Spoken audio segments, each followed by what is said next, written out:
हमें हमारी लुलु दिखाई जाती है जो कि अपने कमरे में अकेली बैठी हुई थी। तो तब वो तो बहुत ही ज़्यादा परेशान थी अपने ग्रैंडपा के बेहोश होने की वजह से। लेकिन तभी उसे याद आता है जब उसके ग्रैंडपा बेहोश हुए थे ना, तो तब उसके फादर ने डॉक्टर को बुलाया था। तो डॉक्टर ने कहा था ये ओल्ड एज की वजह से है। ऐसा लगता है कि वो कुछ सालों से अपनी बॉडी का बिल्कुल ध्यान नहीं रख रहे। तो तब वहां पर सारे लोग ही थे, एरिस भी, जियोन भी, उसका फादर भी, लुलु भी और डॉक्टर भी। तो तब डॉक्टर कहता है अगर वो अपनी बॉडी का ख्याल रखते तो शायद ये ना होता, लेकिन ऐसा लगता है कि उनमें बिल्कुल भी स्टेमिना नहीं बचा। तो लुलु तो ये सोच कर ही बहुत ज़्यादा परेशान हो गई थी।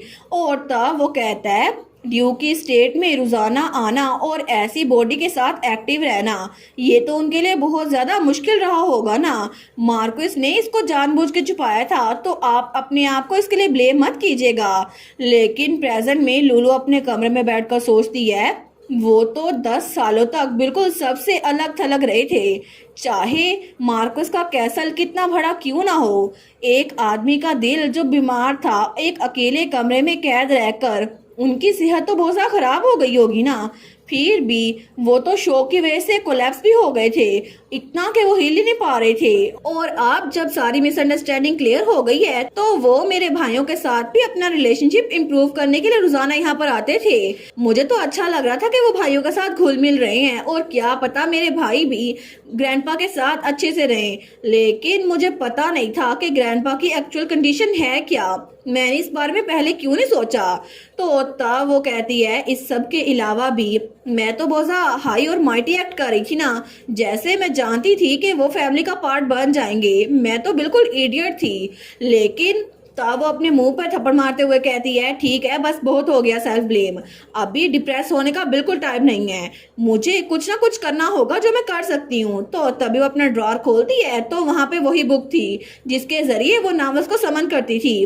वो सोचती है मुझे इस बार किसको समन करना चाहिए। यूजली जीनियस डॉक्टर्स वो तो रोमांस फैंटेसी में होते हैं ना, वो तो सर्जर होते हैं। लेकिन ग्रैंडपा को तो इंटरनल मेडिकल ट्रीटमेंट चाहिए। लेकिन इंटरनल डायग्नोसिस और प्रिस्क्रिप्शन वो तो मॉडर्न टेक्नोलॉजी की वजह से हो सकती है ना। यहाँ पर तो मॉडर्न टेक्नोलॉजी है ही नहीं और मैं कुछ चीजें यहाँ पर ला सकती हूँ। और इसके अलावा ब्लड टेस्ट और एंडोक्राइन टेस्ट क्या यहाँ पर पॉसिबल है? क्या यहाँ पर ईसीजी भी होगी? लेकिन सब्स्टिट्यूट वो तो आयरन सप्लीमेंट्स है या विटामिन है, तो मैं उनको ये तो नहीं दे सकती।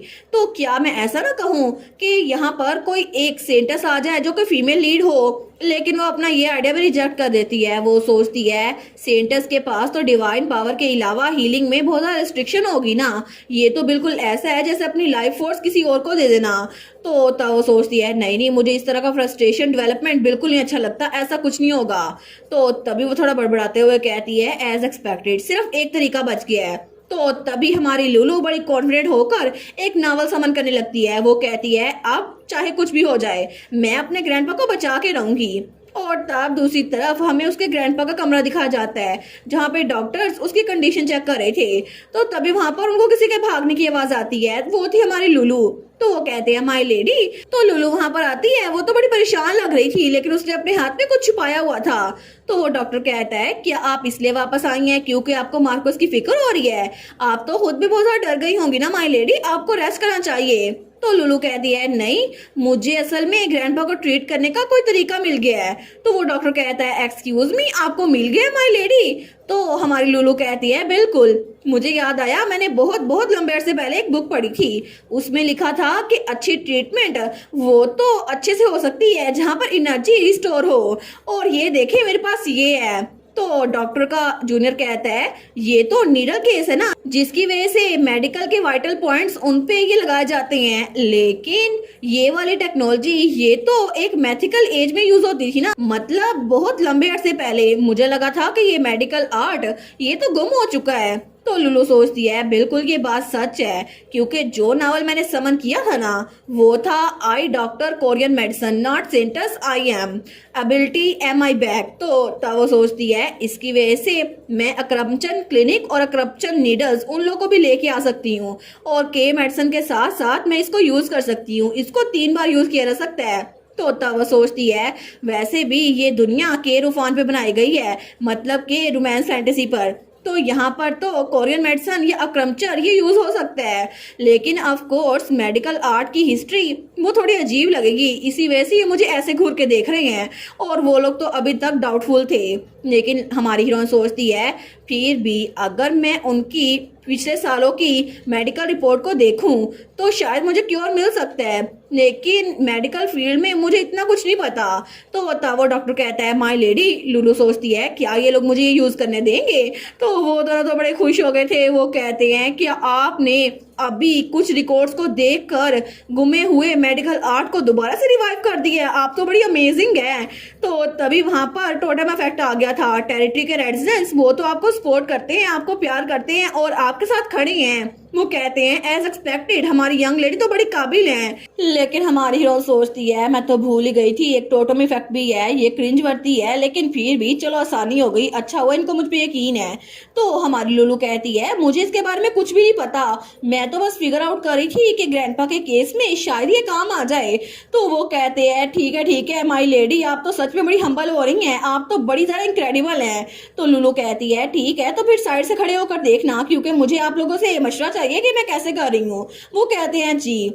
तो लुलू फाइल लिए अपने ग्रैंडपा के बेड साइड पर आई थी, तो तभी वो अपनी एबिलिटी को एक्टिवेट करती है, लेकिन तब उसको वहां पर बिल्कुल कंप्यूटराइज स्क्रीन नजर आ रही थी। वहां लिखा था specifying target for treatment, specification complete, Microsoft प्रेंका। और तब उसके ग्रैंडपा के माथे पर वो नोटिफिकेशन आई थी। वो सोचती है ग्रैंडपा मैं डेफिनेटली आपको अच्छा करवा के रहूंगी। तो तभी नोटिफिकेशन आई थी प्लीज ये नीडल उनके यिन टैंग एक्ो पॉइंट पे डाल दें ताकि वर्टिकली ये काम कर सके। तो लुलू सोचती है मैंने ये कहा था लेकिन मुझे खुद नहीं पता ये वर्टिकल पॉइंट है कहाँ पर और ये यूज कैसे होता है। वो तो बड़ी कंफ्यूज हो गई थी, लेकिन नोटिफिकेशन आई थी ओ माय यूजर की नॉलेज तो बिल्कुल ही छोटी सी है, तो मुझे लगता है उसमें कॉमन सेंस भी नहीं है और हम नोटिफिकेशन मेथड को यूजर के कन्वीनियंस के लिए चेंज कर रहे हैं। लुलू सोचती है ओए मैं कोई रियल डॉक्टर नहीं हूँ, ना ही मैंने कोरियन मेडिसिन पढ़ी है, तो ये ऑब्वियस है ना मुझे इसके बारे में कुछ नहीं पता। लेकिन तभी नोटिफिकेशन आई थी चेंज कंप्लीट और वहां पर मार्कस के माथे पर निशान बन गया था जहां पे लुलू को वो सुई लगा रही थी। तो तब लुलू उस नीडल को पकड़ती है, वो सोचती है मैं इनको दिखाऊंगी कि स्टार्ट से लेकर ये कैसे करते हैं। तो तब वो नीडल अपने ग्रैंडपा के माथे पर लगा देती है। तो डॉक्टर्स कहते हैं वाओ इनको पता था कि ये हेडेक की वजह से हो रहा है, इनको तो सच में बड़ा आइडिया है। क्या तुमने देखा इन्होंने तो बिना हिचकिचाए ये कर दिया और कोई भी खून का कतरा बाहर नहीं निकला, ये तो प्रूफ है कि यंग लेडी को अक्रमचंद भी बड़े अच्छे से आता है। तो डॉक्टर कहता है अपने जूनियर से लिखो इसको। वो कहता है जी मास्टर। लेकिन तब लुलू तो बार बार वहां पर नीडल्स अपने ग्रैंडपा पे लगाई जा रही थी बड़े स्किल्ड अंदाज से। तो तब लुलू कहती है मेक श्योर करना कि 15 मिनट बाद ये नीडल्स निकाल दो, मैं अभी जाकर उनके लिए हर्बल मेडिसिन बनाती हूँ ताकि ग्रैंडपा की एनर्जी वो रिप्लेनिश हो जाए। तो वो कहते हैं जी माय लेडी। लेकिन तभी हमें बाहर हॉलवे का सीन दिखा जाता है जहाँ पर एक्सियोर अकेला खड़ा हुआ था। तो तब वो वहां पर कुछ सोच रहा था। तो तब अपने ग्रैंडपा के बारे में सोचता है कि जब पिछले दिन वो और उसके दोनों भाई खड़े थे ना तो उसके ग्रैंडपा उनके पास आए थे। तो हमारे एक्सियोर ने कहा था मेरी फर्स्ट बाल ने जो भी कहा है ना चाहे जो भी हो जाए हम भी ये बात जानते हैं, वो सिर्फ आपको हमारी वजह से ऐसा कह रही है, लेकिन चाहे आप जो कुछ मर्जी कहें मेरा कोई इरादा नहीं है कि मैं हैप्पी फैमिली प्रिटेंड करूं और इसी वजह से हमारे साथ ताल्लुक बढ़ाने की जरूरत नहीं है।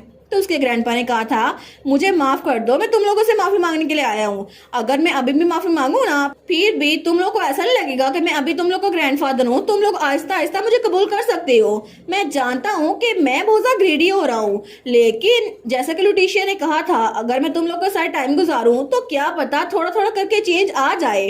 तो तब हमारा एक्सियोन कहता है मुझे इस सब की कोई जरूरत नहीं है। तो उसका ग्रैंडपा कहता है इससे फर्क नहीं पड़ता अगर तुम कहोगे मुझे इसकी जरूरत नहीं है। लेकिन तब उसका ग्रैंडपा स्माइल करते हुए कहता है क्योंकि मैं हमेशा तुम्हारा ग्रैंडपा रहूंगा और चाहे कुछ भी हो जाए मैं हमेशा तुम्हारी साइड पे रहूंगा, अगर तुम्हें मेरी जरूरत ना भी हो ना फिर भी। तो अगर तुम लोग को कभी भी इस ओल्ड मैन की जरूरत पड़े ना चाहे एक बार भी तो अपना हाथ मेरी तरफ बढ़ा देना। लेकिन तब तीनों भाई वहां पर कंफ्यूज होकर अपने ग्रैंडपा को देख रहे थे। तो एक्सियोन सोचता है क्या इस ओल्ड मैन के साथ आखिर क्या मसला है, लेकिन प्रेजेंट में वो सोचता है सीरियसली वो तो बहुत ज्यादा अनोइंग है। तो तब वो वहां से अपने ग्रैंडपा के कमरे की तरफ बढ़ रहा था। वो सोचता है पहली बार में मैं बता दूं कि मुझे सच में दूसरों के मरने से कोई फर्क नहीं पड़ता। मुझमें कोई इंटरेस्ट नहीं है कि कोई जिए या फिर मरे। लेकिन ये ओल्ड मैन, इसके बारे में मुझे इतनी फिक्र क्यों हो रही है? तो इक्सियोन जल्दी से चलता हुआ अपने ग्रैंडपा के कमरे में आता है, लेकिन जैसे वहां पर पहुंचा था ना, वो कहता है, क्या तुम लोग यहाँ पर क्या कर रहे हो? तो तब वहां पर उसके दोनों बड़े भाई भी खड़े थे, एरिस भी और जियोन भी। तो वो कहता है, तुम लोग यहाँ पर क्यों आए हो? तो एरिस कहता है, हम तो बस उनकी कंडीशन चेक करने के लिए आए थे। मेरा प्रिंसिपल ये है कि मैं अपने गिरते हुए दुश्मन पे भी नजर रखूं। तो जियोन कहता है, मैं तो सिर्फ इसलिए आया था क्योंकि हमारी सबसे छोटी बहन यहाँ पर ज्यादा टाइम गुजारती है, इसी वजह से। तो इक्सियोन कहता है, तुम लोग तो फिर से कोई ना कोई बहाना बना रहे हो। लेकिन तभी वो सारे के सारे अपने ग्रैंडपा के बेड के पास आके खड़े हो गए थे। लेकिन तभी पीछे से उन्हें किसी की चिल्लाने की आवाज आती है। तो तीनों भाई पीछे मुड़कर देखते हैं। वो सोचते हैं ये आवाज, तो एरिस सोचता है ये तो मेरी छोटी बहन की आवाज है ना। तो जियोन सोचता है ये तो हमारी यंगेस्ट सिस्टर की आवाज है।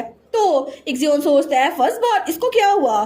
तो लुलू वहां पर खड़ी कांप रही थी। वो सोचती है, क्यों, आखिर ये ऐसे क्यों हो गया? और इसी के साथ ये वाला पार्ट यहीं पर ख़त्म। तो आप लोग बताइएगा आप लोग को ये पार्ट कैसा लगा, और वीडियो को लाइक और चैनल को सब्सक्राइब लाजमी कीजिएगा। बाकी वीडियोस का लिंक भी स्क्रीन पर नज़र आ रहा होगा, तो काइंडली उनको भी चेकआउट कर ले। और thank you so much for watching my videos. Stay safe, bye bye.